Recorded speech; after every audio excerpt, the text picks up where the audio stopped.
नमस्ते सबैजनालाई। आज चाहिँ यस भिडियोमा म लिपो ब्याट्रीको बारेमा भन्न चाहदैछु।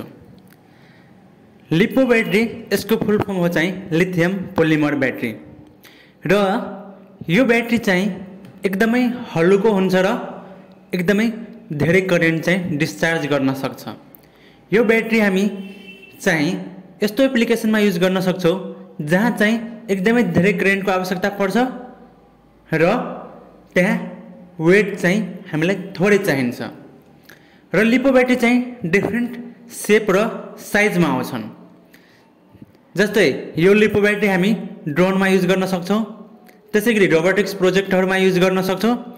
त्यसैगरी यो लिपो ब्याट्री चाहिँ मोबाइल फोनमा युज भएको देख्न सकिन्छ हामी। अनि यस्तो खालको लिपो ब्याट्री चाहिँ एयरबड्सहरुमा युज भएको हुन्छ। भनेपछि डिफरेन्ट टाइपको चाहिँ लिपो ब्याट्री चाहिँ र डिफरेन्ट साइजमा हामीसँग बजारमा उपलब्ध हुन्छ। र लिपो ब्याट्रीमा चाहिँ मेनली दुईवटा वायर हुन्छ।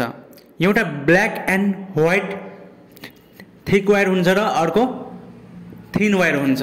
जस्तै दुईवटा सेलको छ भने तीनवटा थिन वायर हुन्छ। यो थिक वायर जुन छ त्यो थिक वायर चाहिँ हामी लोडसँग कनेक्ट गर्नको लागि युज हुन्छ र थिन वायर चाहिँ हामीलाई ब्यालेन्स चार्ज गर्नको लागि चाहिँ यसको मेनली युज हुन्छ। र what is 1S 2S and 3S in lipo battery यो कुरा चाहिँ हामीलाई बुझ्नु पर्छ। S भनेको चाहिँ सेल हो, नम्बर अफ सेल। भनेपछि S means number of cells. 1 cell equal to 3.7 volt. एउटा सेलमा चाहिँ 3.7 भोल्ट हुन्छ। त्यसैगरी चाहिँ 1S भनेको 3.7 volt, 2S means 7.4 volt, 3S means 11.1 volt र 4S मिन्स 14.8 भोल्ट। भनेपछि हामीले एउटा कुरा के बुझ्नु पर्छ भने जति धेरै सेल भयो त्यति धेरै उसले चाहिँ पावर स्टोर गर्न सक्छ, पावर दिन सक्छ। अर्को भनेको चाहिँ हामीले बुझ्नु पर्छ mAh। mAh को फुल फर्म चाहिँ मिली एम्पियर आवर। भनेपछि ब्याट्रीको चाहिँ जुन mAh रेटिङ हुन्छ त्यो भनेको चाहिँ के हो त? खासमा mAh मिन्स हैन ब्याट्रीले चाहिँ कति चाहिँ उसले एनर्जी चाहिँ स्टोर गर्न सक्छ हैन। जस्तै धेरै mAh भयो भने धेरै समयसम्म त्यो ब्याट्री चाहिँ ब्याट्रीको चार्ज चाहिँ टिक्न सक्छ। हामी मोबाइल फोनहरुमै हेर्न सक्छौं 5000 mAh 6000 mAh। त्यो भनेको के हो भने जति धेरै mAh भयो त्यति लङ टाइमसम्म हाम्रो ब्याट्री चाहिँ चार्ज टिक्न सक्छ र उसले चाहिँ सप्लाई दिन सक्छ। भनेपछि हाम्रो डिभाइसेसलाई अन गरिराख्न सक्छ। जस्तै 2000 mAh को ब्याट्री छ, 2000 mAh को ब्याट्री छ भनेपछि 2000 mAh मिन्स 2000 मिली एम्पियर चाहिँ उसले 1 घण्टासम्म सप्लाई दिन सक्छ। और हामी के भन्न सक्छौं भने 2 एम्पियर करेन्ट चाहिँ 1 घण्टासम्म के गर्न सक्छ उसले सप्लाई दिन सक्छ। That is 2000 mAh। त्यसैगरी 3000 mAh को ब्याट्री छ भने उसले 3000 मिली एम्पियर 1 घण्टासम्म और 3 एम्पियर चाहिँ 1 घण्टासम्म उसले सप्लाई दिन सक्छ। अर्को लिपो ब्याट्रीको रेटिङ के हुन्छ? C rating. सी रेटिङ भनेको के हो त? सी रेटिङ मिन्स कति करेन्ट चाहिँ ब्याट्रीले चाहिँ एट अ टाइम उसले ड्र गर्न सक्छ, मान्छे दिन सक्छ। कति एम्पियरको चाहिँ हामी लोड चाहिँ त्यो ब्याट्रीमा जोड्न सक्छ भन्ने कुरा सी रेटिङले देखाउँछ। भनेपछि 2200 mAh को ब्याट्री छ र 30C उसको रेटिङ छ। भनेपछि यसबाट चाहिँ हामी 2200 mAh लाई हामी एम्पियर आवरमा कन्भर्ट गर्दाखेरि 2.2 एम्पियर आवर भयो।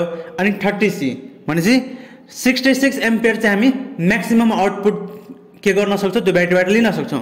भनेपछि 66 एम्पियर को हामी लोड चाहिँ ब्याट्रीमा कनेक्ट गर्न सक्छौं। तर एउटा कुरा के बुझ्नु पर्छ भने 66 एम्पियर भनेको म्याक्सिमम आउटपुट छ भने त्यसको चाहिँ भनौं न त्यो भन्दा चाहिँ कमैको हामीलाई लोड युज गर्दाखेरि हामी चाहिँ हाम्रो ब्याट्री चाहिँ सेफ हुन्छ। अर्को चाहिँ लिपो ब्याट्री चाहिँ हामी सेफली तरिकाले चाहिँ कसरी युज गर्न सक्छौँ भनेपछि लिपो ब्याट्रीलाई के गर्ने ओभर चार्ज चाहिँ नगर्ने। त्यसै गरी जुन लिपो ब्याट्री छ त्यसको चाहिँ 3 भोल्ट भन्दा कम चाहिँ डिस्चार्ज पनि नगर्ने पर सेल। त्यसै गरी चाहिँ ड्यामेज ब्याट्री जुन हुन्छ त्यसलाई हामीले फालिदिनुपर्छ, नभए चाहिँ त्यो एक्सप्लोड हुन सक्छ। त्यसै गरी चाहिँ मेटलहरूबाट चाहिँ सर्ट सर्किट हुनबाट हामीले के गर्नुपर्छ बचाउनुपर्छ। त्यसै गरी हामीलाई लिपो ब्याट्री चार्ज गर्नको लागि ब्यालेन्स चार्जर युज गर्नुपर्छ। त्यसै गरी लिपो ब्याट्रीलाई कसरी सेफली चार्ज गर्ने त भनेपछि फर्स्ट कुरा चाहिँ लिपो ब्याट्रीलाई चाहिँ चार्ज गर्दाखेरि ब्यालेन्स चार्जरबाट चार्ज गर्ने र 1C करेन्ट दिएर चार्ज गर्ने। त्यसको मतलब के हो भने जस्तै 2200 mAh को ब्याट्री छ भने 2.2 एम्पियर करेन्ट चाहिँ एउटा गुड चार्जिङको लागि चाहिँ बेस्ट हुन्छ। ठिक छ। त्यसै गरी अब लिपो चार्जरहरू चाहिँ डिफ्रेन्ट टाइपको हुन्छ। जस्तै लेफ्ट साइडमा हामी हेर्न सक्छौँ आइम्याक्स चार्जर हैन, यो चाहिँ B3 चार्जर, यो चाहिँ सबभन्दा बेस्ट हुन्छ लिपो चार्जरको लागि। अब कम बजेटमा चाहिँ हामी यो पनि काम चलो युज गर्न सक्छौँ। अर्को लिपो ब्याट्री चाहिँ हामी कहाँ युज गर्न सक्छौँ त जस्तै ड्रोनहरूमा युज गर्न सक्छौँ, मोबाइल फोनहरूमा युज भएको हुन्छ हैन, त्यसै गरी रोबोटहरूमा युज भएको हुन्छ, त्यसै गरी ब्याटल रोबोटहरूमा युज हुन्छ, एयरबड्सहरूमा युज हुन्छ, रोबोटिक्स प्रोजेक्टहरूमा हामी यसको युज गर्न सक्छौँ।